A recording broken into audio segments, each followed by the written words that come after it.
नमस्कार दोस्तों, मैं हूं शान और आप देख रहे हैं SR न्यूज गुजरात। वक्फ बोर्ड और अहमदाबाद म्यूनिसिपल कॉर्पोरेशन और किराएदारों के 700 करोड़ की धोखाधड़ी के आरोपियों को गायकवाड़ हवेली पुलिस ने पकड़ा और उनके खिलाफ कानूनी कार्रवाई की। वक्फ बोर्ड के स्वामित्व वाले कांचकी मस्जिद ट्रस्ट और शाह बड़ा कासम रोजा ट्रस्ट के ट्रस्टी 1, सलीम खान जुम्मा खान पठान 2, मोहम्मद यासर अब्दुल्ला मियां शेख 3, महमूद खान जुम्मा खान पठान 4, फैज मोहम्मद पीर मोहम्मद चौबदार 5, शाहिद अहमद याकूब भाई शेख ने एक साथ मिलकर 2005 से वक्फ बोर्ड के स्वामित्व वाली कांचकी मस्जिद ट्रस्ट और शाह बड़ा कासम रोजा ट्रस्ट की जमीन में वक्फ बोर्ड के स्वामित्व वाली 100 करोड़ की जमीन पर मकान गरीबों को किराए पर दे दिए गए।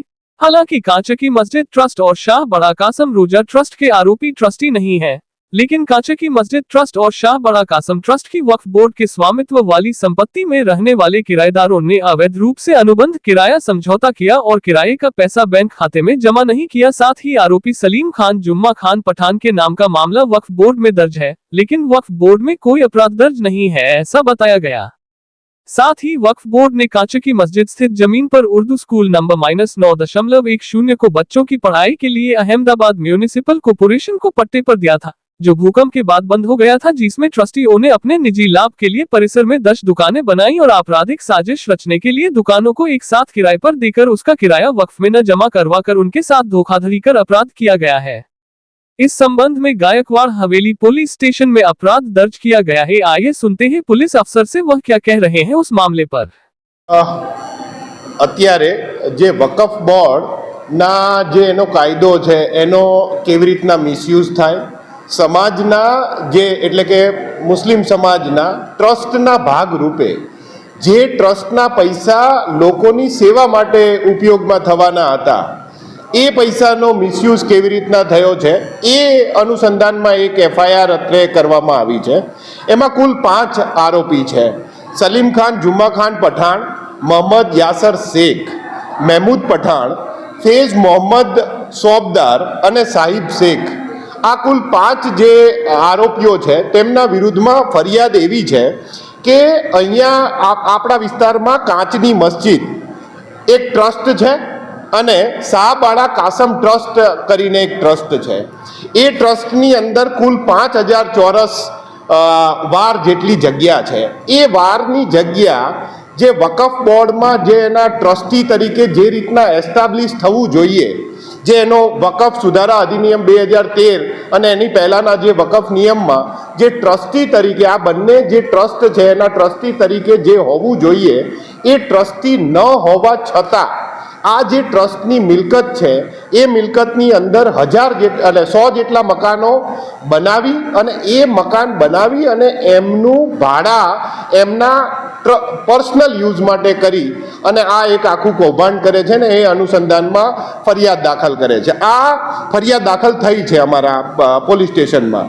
એમાં ટ્રસ્ટી નિમણૂક માટે એમણે એક સોગંદનામું કરવાનું રહે છે, જેમાં સલીમ ખાન પઠાણે પોતે ગુનેગાર નથી એક એવું સોગંદનામું પણ આપેલું છે, એટલે એ ખોટું સોગંદનામું કરેલ છે। ઉપરાંત જે મસ્જિદની જમીન છે એ મસ્જિદની જમીનોમાં 100 જેટલા મકાનો બનાવી પોતે કન્સ્ટ્રક્શન લાઇન જેવું સોદાગર કન્સ્ટ્રક્શન કંપની પોતાની ચાલે છે, એના અંતર્ગત તેઓએ એના ભાડા કુલ એના લીધેલા છે પર્સનલ યુઝ માટે। જે ટ્રસ્ટનું જે એકાઉન્ટ છે, જે બંને ટ્રસ્ટના એકાઉન્ટ છે એ એકાઉન્ટમાં જે એમણે આટલા વર્ષ દરમિયાન એટલે 2005થી લઈ શરૂ કરી 2025 સુધી જે આ જે એમની આવક છે ટ્રસ્ટની આવક એ એમના ટ્રસ્ટના એકાઉન્ટમાં જે જમા કરાવવાની હતી એમણે પોતે જમા કરાવેલી નથી અને એમના પર્સનલ યુઝ માટે એમણે વાપરેલી છે।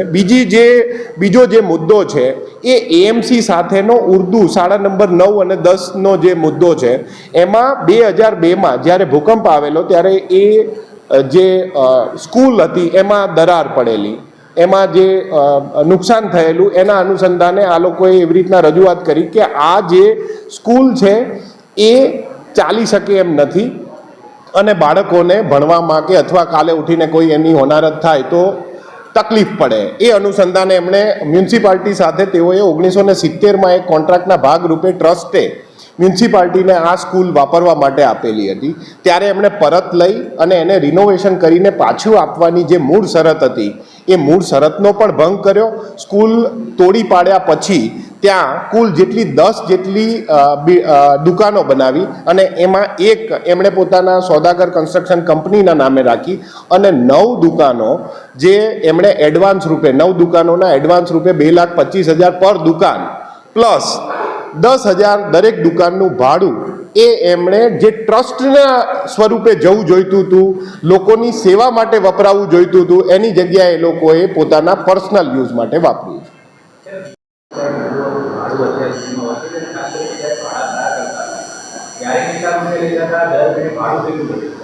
આ જે આખી પ્રોસેસ છે શરૂ થઈ છે 2005થી.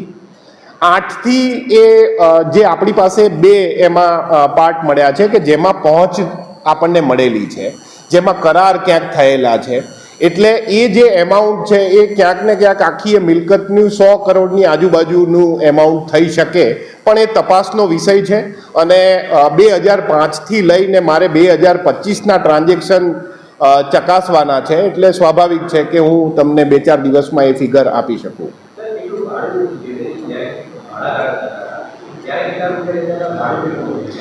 ટોટલ 100 જેટલા મકાનો છે.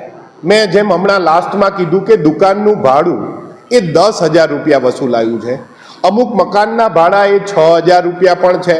અને જ્યારે શરૂઆત હતી ત્યારે 300 રૂપિયા 333 રૂપિયાના ભાડા પેટે પણ એ મકાનો અપાયેલા છે. કારણ કે 80 વર્ષ પહેલાં આ ટ્રસ્ટના ભાગરૂપે મકાનને ભાડુઆત તરીકે પણ આપેલા છે અને 2005 પછી પણ આપેલા છે, 2016-17માં પણ આપેલા છે. એટલે આ તપાસનો વિષય છે.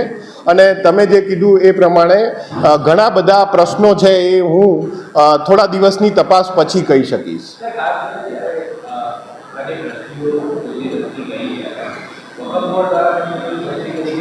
અમે બંને વકફ બોર્ડ અને અમદાવાદ મ્યુનિસિપલ કોર્પોરેશન બંનેના અમે અરજીના કામે અભિપ્રાય લીધેલા છે. એ વકફ બોર્ડે એ એસ્ટાબ્લિશ કર્યું છે કે આ ટ્રસ્ટી નથી, પછી જ ગુનો દાખલ કરવામાં આવ્યો.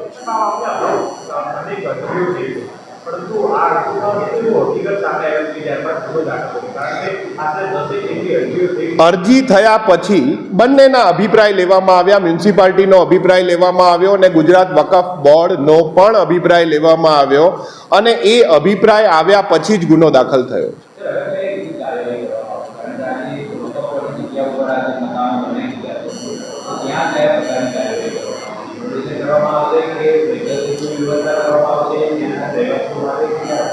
જો ડિમોલિશન છે એ મ્યુનિસિપાલિટીનો કન્સર્ન છે. અમારા તરફથી જે ઇલીગલ પ્રોપર્ટી એક્વાયર્ડ થઈ છે એ પ્રોપર્ટી કેવી રીતના એના જે લોકો છે એના સુધી પહોંચે, અમારું બેઝિક ટાસ્ક આ છે.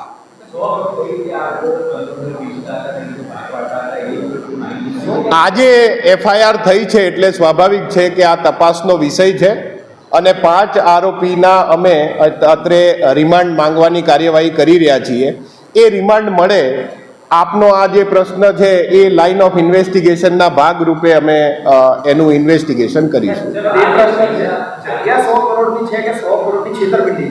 ટોટલ પ્રોપર્ટી 100 કરોડની છે જેનો મિસયુઝ થયો છે અને એમાંથી કેટલી મિલકત ઉપાર્જિત કરી છે એ તપાસ પછી અમે આપને કહીશું.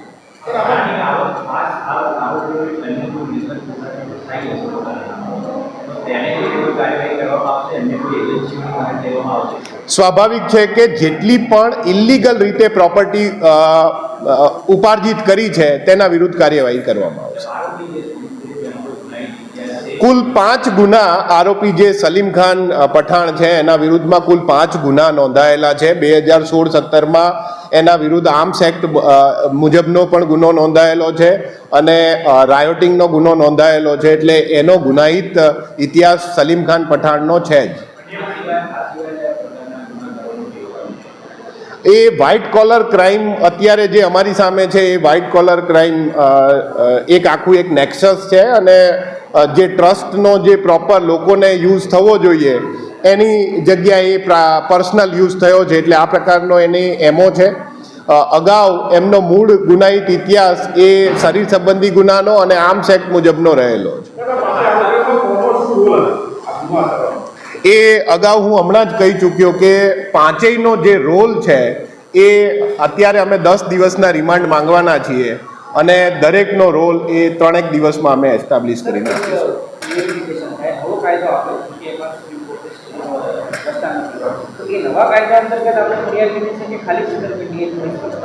અત્યારની જે ફરિયાદ છે એ ઉચાપતની ફરિયાદ છે, જે છેતરપિંડી છે એના અનુસંધાને ફરિયાદ છે, અને વકફ બોર્ડનો જે બેઝિક રૂલ હતો કે જે ટ્રસ્ટીશીપ એ લોકોએ આપવાની હતી એ ટ્રસ્ટીશીપ ન હોવા છતાં એ ટ્રસ્ટી તરીકે એમણે યુઝ કર્યો એના વિરુદ્ધની ફરિયાદ છે.